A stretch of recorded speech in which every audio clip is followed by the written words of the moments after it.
예전에 잘 아는 목사님께서 정말로 은혜로운 간증을 제게 들려주신 적이 있습니다. 그 목사님이 섬기는 교회는 1년에 한 300명 정도나 되는 사람을 전도한 어느 안수집사가 있었어요. 1년에 300명, 하루에 1명 정도 전도를 했다는 거죠. 대단하죠.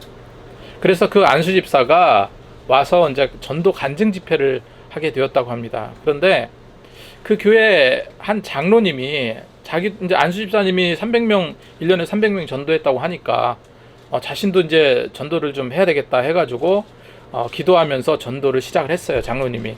그래서 사람 명단 같은 거 써내기도 하고 하는데 고민이 되더라는 거예요. 그래서 장로님 먼저 아는 사람부터 전도해야 되겠다 다짐을 하게 됩니다. 그래서 매번 들리던 한 주유소에서 알바하는 한 직원에게 전도지를 주고 또 이제 휴지도 주면서 교회 나오라고 전도하기 시작을 합니다. 그런데 딱 한마디를 했는데 느닷없이 그 주유소 직원이 그 장로님한테 다가오더니 꾸벅 인사를 하는 거예요. 그러고 입고 있던 자크를 쫙 내리면서 목에 건 금목걸이를 보여주는 겁니다.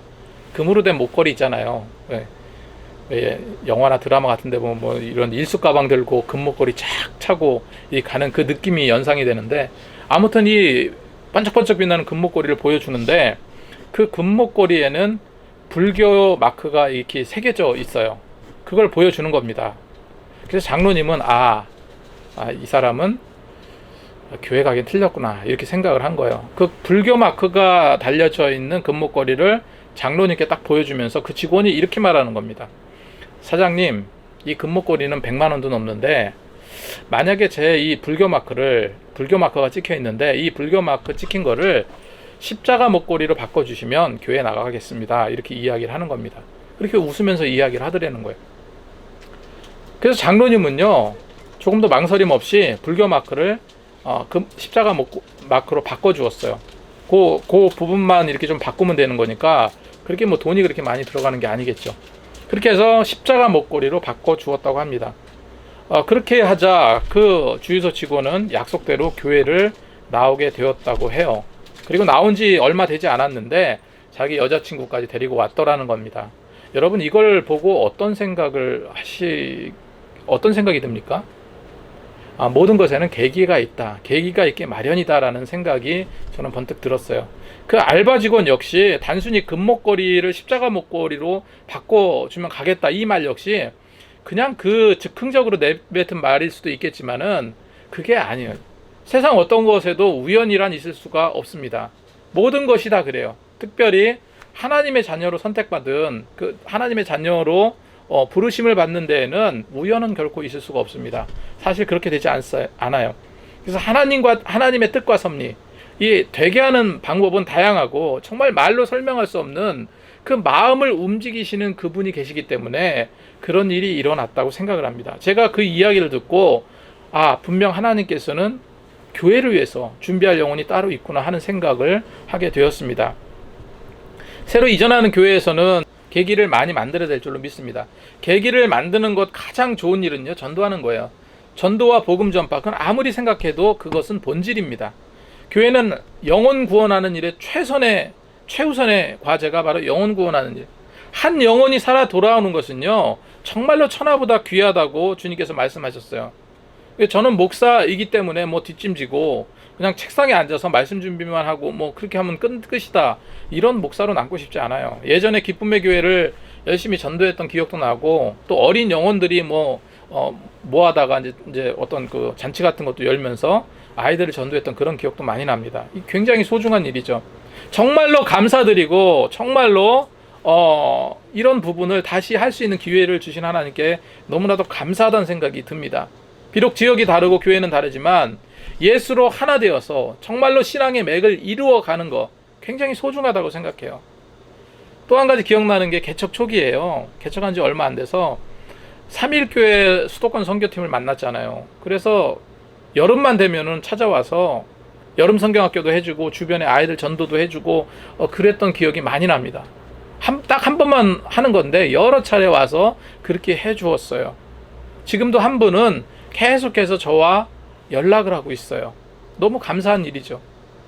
이제 우리는 새로운 교회를 준비하고 있습니다. 그러기 위해서 우리는 바로 아까 처음에 읽었던 그 말씀을 기억하시기 바랍니다. 우리는 합력해야 돼요. 합력해서 하나님의 선을 이룰 수 있도록 노력해야 될 줄로 믿습니다. 로마서 8장 28절 말씀에 우리가 알거니와 하나님을 사랑하는 자 곧 그 뜻대로 부르심을 입은 자에게는 모든 것이 합력하여 선을 이루느니라. 하나님을 사랑하는 자, 부르심을 입은 자 누굽니까? 우리들이죠. 합력해서 뭐를 이루어야 되겠습니까? 하나님의 선을 이루어야 돼요. 근데 중요한 것은 그 합력의 방향이 오직 하나님의 선을 이루는데 소비돼야 된다는 거예요. 이 사실을 우리가 명심하고 가야 될 줄로 믿습니다.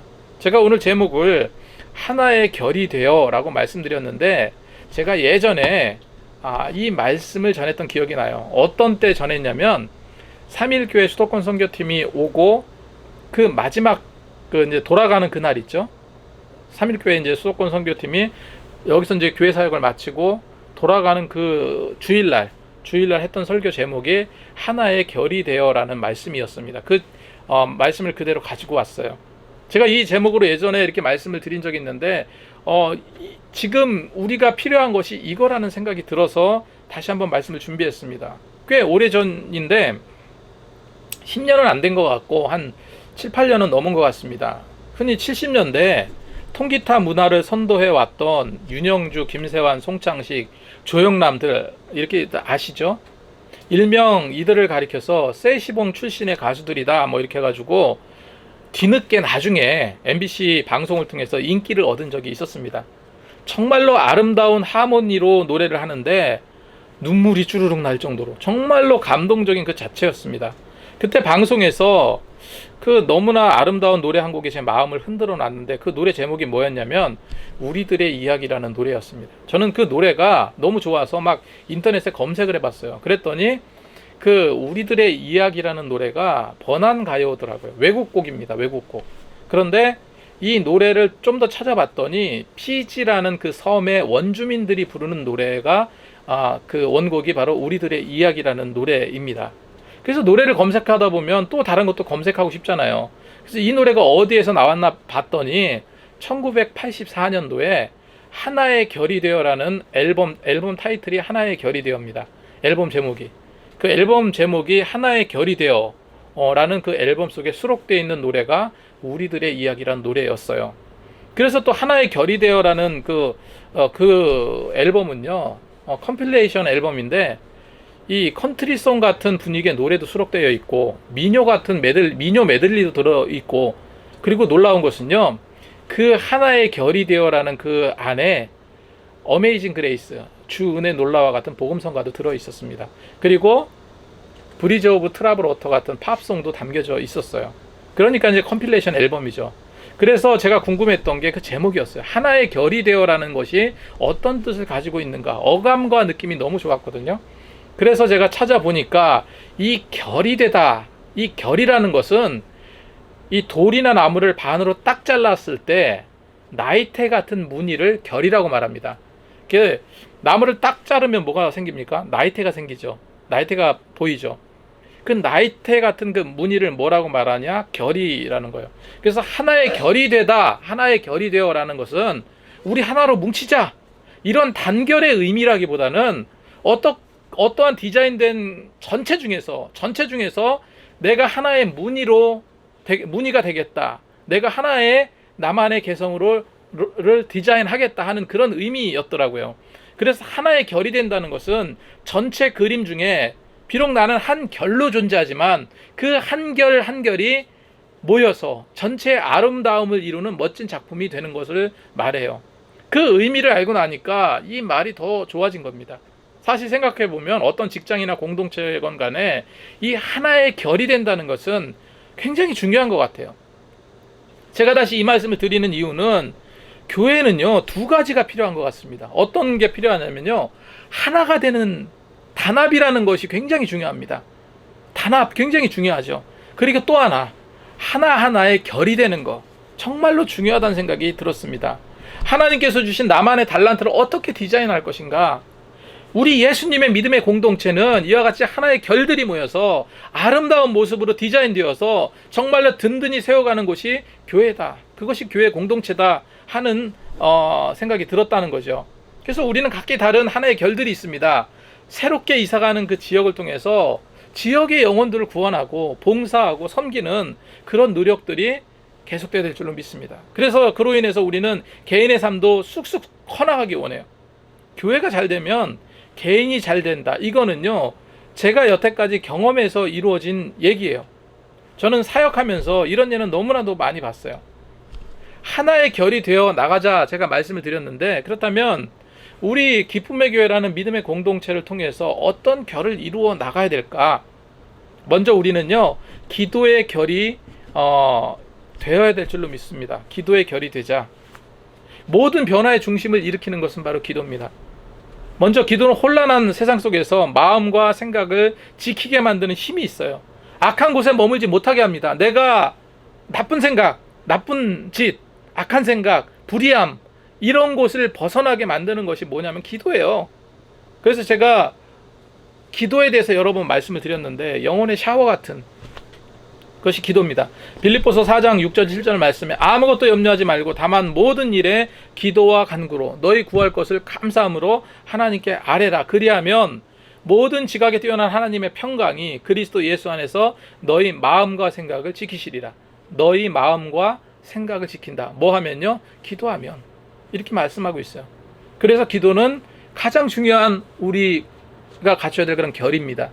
그리고 기도는 하늘의 놀라운 축복을 내려받는 통로의 키와 같기도 하죠. 그래서 마태복음 21장 22절 말씀에 너희가 기도할 때 무엇이든 믿고 구하는 것은 다 받으리라 하시니라. 무엇이든 믿고 구하는 모든 것은 다 받게 될 것이다. 믿고 구하면 된다는 거예요. 그래서 기도의 힘으로 하나로 모아져야 교회는 그런 기도로 하나하나의 결을 이루어야 부흥하고 성장할 수 있다는 사실입니다. 여러분, 사도행전 3장에 베드로와 요한이 성전에서 구걸하는 다리 불편한 자, 안진뱅이를 고쳐준 사건이 있습니다. 그 사건으로 인해서 베드로와 요한이요, 잡혀가게 돼요.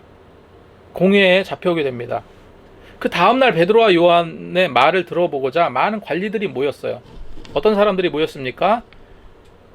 이스라엘의 장로들, 서기관들, 그리고 대제사장 안나스와 가야바, 요한과 알렉산더와 대제사장의 문중 사람들까지 다 모였어요. 주요 성직자들, 주요 요직에 있는 사람들이 다 모였던 겁니다. 왜냐하면은 늘상 성전에서 똑같은 자세로 앉아서 구걸하던 그 안진뱅이가 어떤 역사가 일어났습니까? 벌떡 일어났어요. 그래서 그 치료 방법이 베드로와 요한이 말한 예수 그리스도의 이름이었거든요. 예수 그리스도 이름의 능력이었거든요. 그래서 모든 사람들이 예수 이름에 엄청난 능력이 일어난다는 그 사실을 알고 놀랍잖아요. 놀랍고 궁금함과 호기심, 별의별 생각들이 다 들었을 겁니다. 그래서 모인 자들이 베드로와 요한을 신문하게 이르러요. 묻기 시작을 합니다. 너는 어떻게 해서 그 안진뱅이가 일어나는 기적을 행했냐? 무슨 권한으로 이런 기적을 행할 수 있었는가? 무슨 자격으로 백성들을 꾀어서 가르치는가? 그리고 그 능력의 근원이 무엇인가 물어요. 그때 성령 충만한 베드로가 뭐라고 이야기합니까? 예수의 능력이, 예수 이름의 능력이 이 사람을 고쳤다. 너희들은 마치 건축자의 쓰다버린 돌처럼 그렇게 예수님을 버렸을지 몰라도 예수님은 하늘의 권능을 입은 자로 집을 지탱하는 모퉁이 돌이 되셨다라고 말합니다. 그렇게 하면서 4장 12절 말씀에 이렇게 말하죠. 다른 이로서는 구원받을 수 없나니 천하 사람 중에 구원을 받을 만한 다른 이름을 우리에게 주신 일이 없음이라. 이렇게 말한 거예요. 그 자리는요, 나중에 유죄가 되어서 나중에 죽을 수도 있는 자리예요. 어마어마한 무서운 자리입니다. 하지만 당당하게 말은 다른 이로서 구원받을 수 없다. 천하의 사람 중에 구원받을 다른 이름을 우리에게 주신 일이 없다라고 말해요. 죽을 수도 있는 그 상황에서 베드로는요, 이처럼 용기 나는 발언을 합니다. 그런데 놀라운 것은 무엇입니까? 그 많은 종교 지도자들이 사실을 봤잖아요. 늘상 앉아있던 그 안진뱅이가 일어나는 기적을 알고 보았기 때문에 반박할 수가 없었던 거예요. 다만 예수 이름으로 전파되어서는 안 되겠다라는 생각을 했습니다. 그 능력이 나타난다고 하니까 예수 이름으로 전파되는 것은 안 된다. 예수 이름으로 아무것도 하지 말라. 예수 이름으로 아무것도 전하지 말라라고 협박을 합니다. 베드로와 요한에게. 그런데 마지막까지도 어떻게 말합니까? 베드로와 요한은 우리는 보고 들은 것을 전하지 아니할 수 없다 하면서 당당히 떠벅떠벅 걸어나가요. 여러분, 이런 담대함이 어디서 나왔겠습니까? 이런 어려움 가운데 순조롭게 나올 수 있었던 그 근원이 무엇이겠습니까? 다른 어떤 것이 아니라 믿음의 형제들이 있었고요. 믿음의 형제 자매들이 있었고, 그 믿음의 형제 자매들의 뜨거운 기도가 있었어요. 뜨거운 기도가. 이렇게 잡혀갔을 때 믿음의 형제 자매들은 뭐 했습니까? 기도했어요. 믿음의 형제 자매들은요, 베드로와 요한이 잡혀 어려움을 겪게 되었음을 알고서 몸부림치며 기도했습니다. 초대교회는 이런 기도의 결이 있었다는 거예요. 사도행전 3장 24절 말씀에 그들이 듣고, 베드로와 요한이 잡혀갔다는 얘기를 듣고 한 마음으로 하나님께 소리 높여 이르되, 그리고 믿음의 식구들이 29절에 이렇게 기도합니다. 주여, 이제도 그들을 위협함을 굽어보시고 또 종들로 하여금 담대히 하나님 말씀 전하게 하여 주시오며 손을 내밀어 병을 낫게 하옵시고 표적과 기사가 거룩한 종의 예수 이름으로 이루어지게 하옵소서 하더라. 이렇게 합심해서 기도하는데 기도가 끝나고 기적 같은 일이 생기잖아요. 31절 말씀에 빌기를 다음에 모인 곳이 진동하더니 무리가 다 성령의 충만을 받고 성령 충만하여 담대히 하나님 말씀을 전하니라 기록하고 있습니다. 그래서 기도는 서로 하나 되게 하는 가장 큰 힘이 있어요. 제가 지난주에 드렸던 말씀이 그거잖아요. 저쪽 교회 가면 어떻게 됐던 기도의 덕을 많이 좀 쌓자. 그래서 그냥 부르짖고 통성 기도하고 이런 걸 말하는 게 아니에요. 그냥 혼자 되는 시간에 가서 아무 때나 가서 묵상으로 기도하든 소리 질러 기도하든 상관없으니까 기도하라는 거예요. 공사하는데 공사하시는 분 중에 한 분이 교회 다니다가 천주교로 개종을 했어요. 천주교의 여러 가지 상황을 그때 교회 또 굉장히 열심히 다녔던 분이에요. 그런데 제가 물었어요. 그런데 교회 다니시다가 천주교 가신 이유가 뭐냐 물었더니 자기는 도대체 통성 기도하는 거를 받아들이기가 어렵다는 거예요. 그래서 그거는 강요가 아닙니다. 그거는 개인 기도의 성향이지 정말 소리 지르면서 기도하고 싶으면 그렇게 기도하는 거고 조용히 묵상하면은 그렇게 기도하는 거가 맞지 그거를 왜 그랬더니 자기가 다녔던 교회는 강요를 했대요. 그래서 소리 질러라 목사님이 그러고 그게 너무 힘들었다는 거예요. 다른 거 하나님도 사랑하고 예수님도 사랑하는데 그게 너무 싫었다는 거예요. 그 개인적인 어떤 신앙의 어떤 체험이지만 그런 얘기를 들으면서 또 한 가지 우리가 여러 가지 생각을 많이 했어요. 어쨌건 기도가 중요한데 그 방식을 놓고서는 왈가왈부할 것은 아니다. 조용히 기도하고 싶은 사람 조용히 기도하고 세게 소리치면서 기도하고 싶은 사람 그렇게 기도해야 돼. 기도의 한결이 결국은 강한 교회를 만듭니다. 강한 영적 전쟁터의 화력이 되는 거예요. 그래서 저와 여러분 이런 기도의 결을 한 땀 한 땀 수놓아야 될 줄로 믿습니다. 기도의 재단을 많이 쌓자. 기억하시기 바랍니다. 두 번째로 합력하여 선을 이루는 그런 결이 이루어져야 되겠다 생각을 합니다. 합력하여 선을 이루자. 교회는 정말 할 일이 많은 곳이죠. 교회에서 하는 모든 일은 다 일이에요. 사소한 거 하나하나까지 다 일입니다. 그리고 우리는 뭡니까? 성경에서 우리는 주인이라고 말하지 않았고 우리가 경영자라고 말하지도 않았고 성경에서 우리를 뭐라고 말합니까? 너희는 교회의 일꾼이다. 일꾼으로 말하고 있습니다. 교회에 청소하거나 설거지하거나 이런 것뿐만 아니라 찬양하는 일, 기도하는 일 모든 것이 다 일이에요. 저에게는 거룩한 부담을 안고 말씀을 전하는 그런 부담감이 있죠. 이것도 굉장히 극심한 정신적 노동일 수 있습니다. 하지만 즐거움입니다. 내가 달아서 정말로 교회의 여러 가지 일들을 감당했으면 좋겠습니다. 감사하게 부족한 제게 하나님께서 마르지 않는 샘물 같은 은혜를 주셔서 제가 그나마 감당하는 거예요. 초대교회에는 어떤 일꾼들이 있었습니까? 예루살렘 교회가 급성장하자 사도들은 7집사를 택해서 교회 사역을 전문화시켰죠. 그래서 6장 3절 사도행전 6장 3절 4절 말씀에 형제들아 너희 가운데 성령과 지혜가 충만하여 칭찬받는 사람 7을 택하라. 우리가 그 일을 그들에게 맡기고 우리는 오직 기도하는 일과 말씀 사역에 힘쓰리라. 이렇게 기록하고 있습니다. 교회는 함께하는 사역은 더 즐거운 일입니다. 합력해 선을 이루는 것은 정말로 우리가 감당해야 될 사명이에요. 어린 영혼 살리는 거, 귀한 사역도 하나하나의 결이 되어서 정말로 교회 아름답게 더 성장시키고 노력해야 될 줄로 믿습니다. 세 번째로 위로와 도움의 한 결이 되시기 바랍니다. 위로와 도움의 한 결이 되자. 십수년도 지난 일인데 저희 할머니가 돌아가셨을 때 이제 상을 치르고 있는데 저랑 친했던 전도사님이 한 분 계세요. 그 전도사는 때마침 그때가 또 교회 부흥회였어요. 밤새도록 이제 아침 새벽부터 이렇게 부흥회를 이끄는데, 근데 할머니 장례식 때 오겠다고 하더라고요. 그래서 못 올 것 같던 그 친구가 우리 꼬박꼬박 졸고 있는 그때 새벽 1시가 넘어서 그 할머니 장례식장에 온 거예요. 그래서 그 여름에 땀을 뻘뻘 흘리면서 그 장례식에 왔더라고요.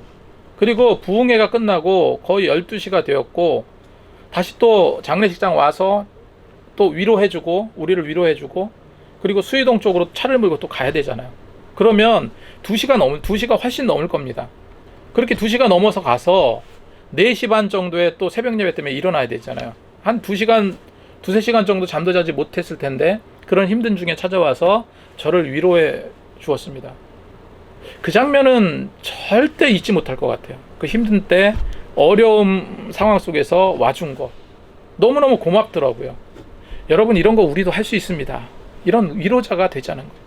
특히 환난 때, 힘들고 어려울 때 찾아가 함께하는 것이 굉장히 중요하죠. 물질적인 도움도 필요하지만 물질적으로 돕는 건 한계가 있어요. 서로서로 위로하고 또 서로서로 위로자가 되는 거 굉장히 중요합니다. 무엇보다 가장 큰 위로는 역시 말씀이죠. 시편 119편 50절 말씀에 이 말씀은 나의 고난 중에 위로라. 주의 말씀이 나를 살리셨기 때문이니이다 기록하고 있습니다. 말씀이 가장 큰 위로가 된다 전해드렸습니다. 그래서 어떤 성도가 되었던 우리는 하나님의 말씀을 나누고 전하는 그런 것이 일상이 되어야 될 줄로 믿습니다. 그리고 두 번째로 읽었었던 17장에 있는 말씀이 어떤 내용이냐면 바울이 2차 전도를 하던 중입니다. 데살로니가에서 전도를 하는데 큰 위험을 당하게 돼요. 바울은 늘상 그래왔던 것처럼 전도하러 가면요, 먼저 유대인들이 모여있는 회당에 갑니다. 그게 바울의 전도 방식이었어요. 유대인들이 모여있는 회당에 가서 하나님 말씀을 강론해요. 그래서 성경을 강론하고 특별히 성경에 예언된 메시아, 예수님의 부활과 구원하심을 담대히 전파하는 것이 바울의 전도 방식이었어요. 그래서 바울의 설교 방식은 예수님이 메시아 되심을 성경적으로 증거하고 담대하게 구원의 복음을 선포하는 방식이거든요. 많은 사람들이 그 바울의 이야기를 듣고 논리적으로도 타당하니까 말씀으로 복음으로 주님을 받아들이고 그렇게 했습니다. 그런데 그런 사람만 있는 게 아니잖아요. 율법주의에 꽉 막힌 유대인들이 바울을 시기하고 핍박하고 미워하기 시작했습니다. 그래서 하다 안 되니까 돈을 주고 누구를 샀냐면요, 불량배를 샀어요. 돈을 주고 불량배를 고용해서 바울을 위협하기도 합니다. 그리고 막 떼지어서 온 성을 소동케 했다고 성경은 기록하고 있어요. 그때 바울은 야손이라는 믿음의 가정집에 그 폭력배들을 피해서 숨어 있었어요. 그런데 어떻게 알았는지 그 불량배들이 바울과 일행을 잡으러 야손의 집에 들이닥쳤다라고 기록하고 있어요. 그게 5절 6절 말씀입니다.